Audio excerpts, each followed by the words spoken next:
Assalamualaikum teman-teman. Saat ini kalian pasti sudah mengenal gelombang elektromagnetik. Namun, apakah kalian tahu kalau gelombang elektromagnetik mempunyai banyak macamnya? Salah satunya yaitu sinar X. Kalian pasti sudah tidak asing dengannya. Yap, kalian bisa menemui sinar X saat kalian sedang rongsen. Namun, apa sih sinar X itu? Di video kali ini saya akan membahas apa itu sinar X. Tapi saya tidak sendirian, saya akan ditemani oleh teman-teman saya. Sebelumnya, izinkan saya untuk memperkenalkan diri saya. Perkenalkan, nama saya Ira Alinstia Aya Amalia, presensi 15. Perkenalkan, nama saya Dinda Yustina Diva, presensi 7.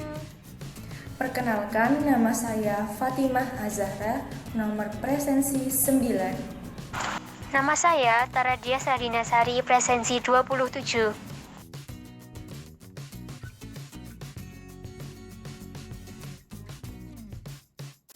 Sinar X atau X-ray dihasilkan oleh elektron-elektron yang terdapat di bagian dalam kulit elektron atom atau pancaran yang terjadi karena elektron dengan kelajuan besar yang menumbuk logam.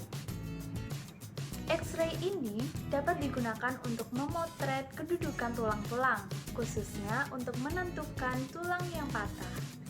Gambar di samping adalah bentuk gelombang dari sinar X. Sinar X ini mempunyai panjang gelombang yang sangat pendek, berkisar antara 0,01 hingga 10 nanometer, dan memiliki frekuensi yang berkisar antara 1016 hingga 1021 Hz.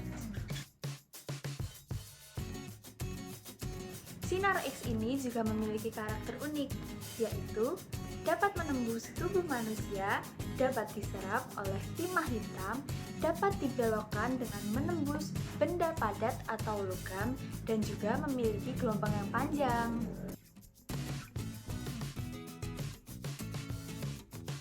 Sinar X ini mempunyai ciri fisik diantaranya ada 8. Yang pertama ada daya tembus, pertebaran, penyerapan, efek fotografik, ionisasi, fluoresensi, dan efek biologi.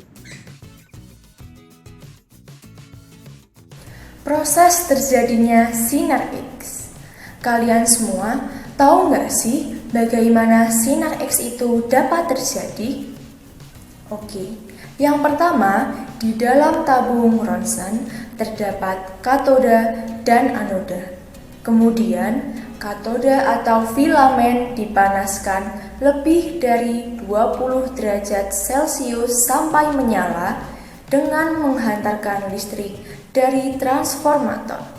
Kedua, karena panas, maka elektron-elektron dari katoda akan terlepas. Ketiga, dengan memberikan tegangan tinggi, maka elektron-elektron dipercepat gerakannya menuju anoda. Keempat, elektron-elektron mendadak dihentikan pada anoda sehingga terbentuk panas sebesar 99% dan sinar X sebesar 1%. Kelima, sinar X akan keluar dan diarahkan dari tabung melalui jendela yang disebut diafragma. Keenam, panas yang ditimbulkan ditiadakan oleh radiator pendingin.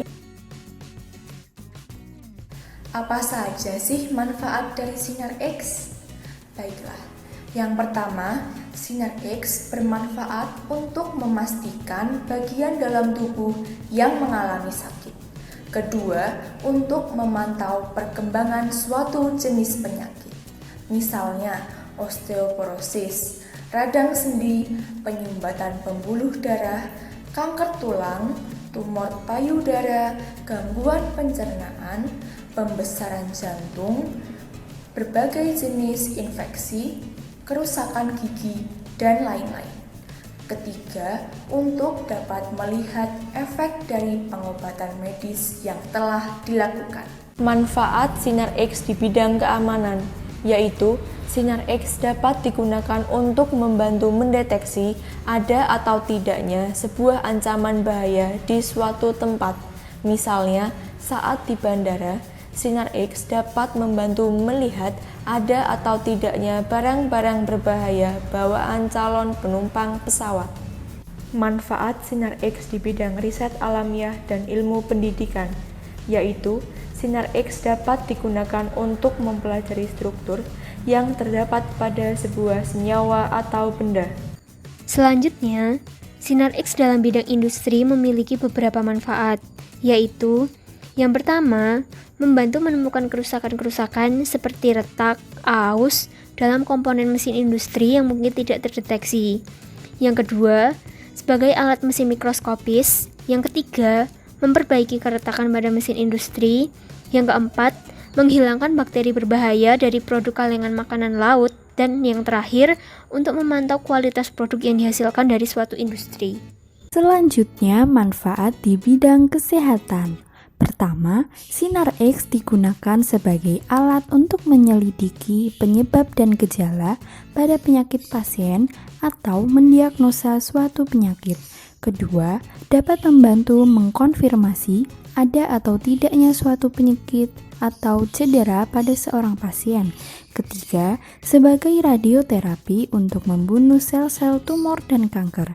Dan yang terakhir, mensterilkan peralatan medis. Yang terakhir, manfaat sinar X di bidang pertanian. Manfaat sinar X di bidang pertanian ada dua. Yang pertama, digunakan untuk menciptakan bibit unggul yang berkualitas. Kedua, membantu mendapatkan hasil produksi yang lebih baik pada proses pembuahan.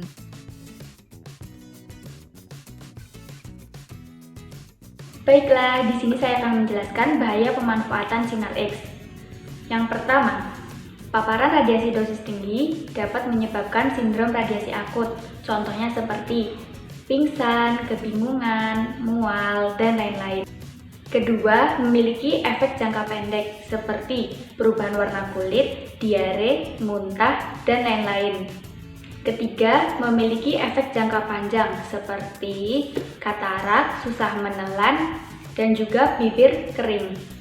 Keempat, melemahkan tulang. Kelima, infertilitas. Keenam, menyebabkan gangguan anemia aplastik.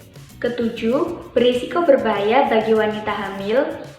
8. Rusaknya kelenjar tiroid. 9. Meningkatkan resiko kanker. 10. Meningkatkan resiko kerusakan sel genetik. Lalu, yang terakhir, membunuh sel-sel dalam tubuh, baik sel yang baik maupun yang sel yang jahat. Nah, terdapat beberapa cara untuk meminimalkan resiko bahaya dalam penggunaan sinar X ini loh. Yang pertama, pemanfaatan sinar X ini hanya digunakan dalam keadaan yang darurat. Yang kedua, penggunaan sinar X ini tidak dianjurkan untuk wanita yang sedang hamil. Yang ketiga, menggunakan perisai pelindung seperti apron saat sedang menggunakan sinar X. Yang keempat, meminimalkan waktu pemaparan. Dan yang terakhir, pengaturan jarak tubuh 2 kali dari sumber radiasi. Nah, itu dia penjelasan mengenai sinar X. Bagaimana? Apakah sudah jelas? Terima kasih sudah menyaksikan. Sekian dari kelompok kami. Kurang lebihnya mohon maaf. Wassalamualaikum warahmatullahi wabarakatuh.